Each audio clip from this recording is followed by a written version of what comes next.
Ryan, 3 years since Knives Out came out originally, before you made Glass Onion. Does it feel like it's been that long, or does it feel like it's longer than that at this point? I think if all of us think what we were doing 3 years ago, it seems like literally an eternity because so much has happened since then.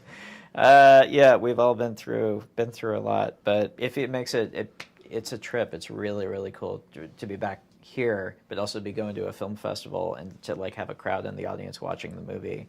When the last time we did that was 2019 with the first one. It's a trip, man. Yeah. I can imagine. Yeah. I felt like Knives Out was kind of like your Murder on the Orient. I know you based a lot on Agatha Christie and a lot of crime novels, but I feel like Glass Onion is more your Death on the Nile. It's like a more darker interpersonal story at that point. Did you feel it that way when you were writing it? A little bit, yeah. I mean, my inspiration for this was, Death on the Nile, Evil Under the Sun, which is the other Peter Ustinov one from that era that's kind of set on a tropical island or on an exotic locale. There's also a movie called The Last of Sheila that was... It's great. I beat the drum for this movie. Everyone should look it up. It's a great whodunit from the 70s, co-written by Stephen Sondheim and Anthony Perkins.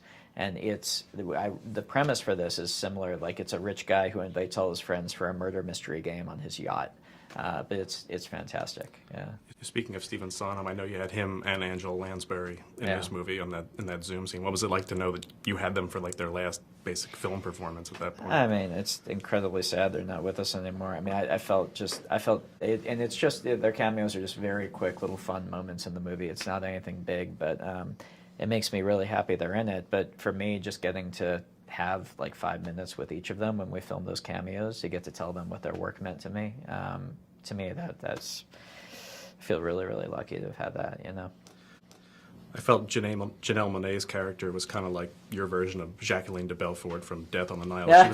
She was kind of like haunting the characters. Exactly. In the story at that point. That's her thing. She shows up and she's like she's the catalyst. She's like the wild card. And you have this rogues gallery of suspects, and when all of them are terrified of her, then your ears perk up. And I love the way Janelle played it. Yeah.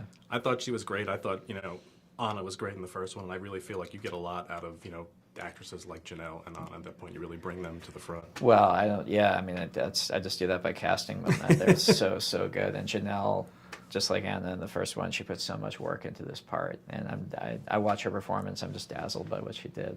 Yeah. Now, knowing it's been 3 years since Knives Out, how hard is it for Daniel to stay in his accent when he's filming? He's kept the accent for the past 3 years. His family is going insane. They want to murder.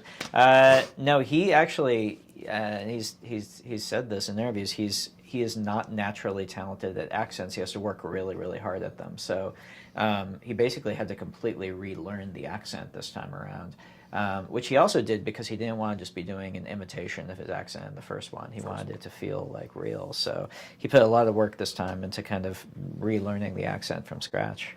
I know Joseph Gordon-Levitt's a frequent collaborator of yours, and I was trying to see if I could see him or hear him in this He's one. in there. Did you sneak him in He's somewhere? in there. This will mean nothing if you haven't seen the movie. I apologize. I saw it on Monday. He's the Daily Dong. Oh, Dong. all right, That's Dong. him. He's credited the Daily Dong, Joseph Gordon-Levitt.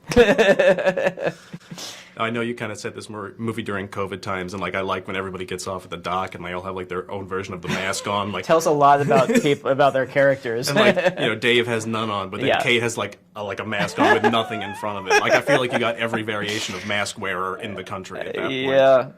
Yeah. I mean, a big part of these movies for me is, again, talking about the whodunit genre, most of the examples I saw growing up were all period pieces and set in England in the past. So the idea of setting something very much in the present moment, and the mask thing is an example of something that we've all just... I think the fact that people get the joke just speaks to, yep, that's what this is right now. Yeah, it was great. Yeah.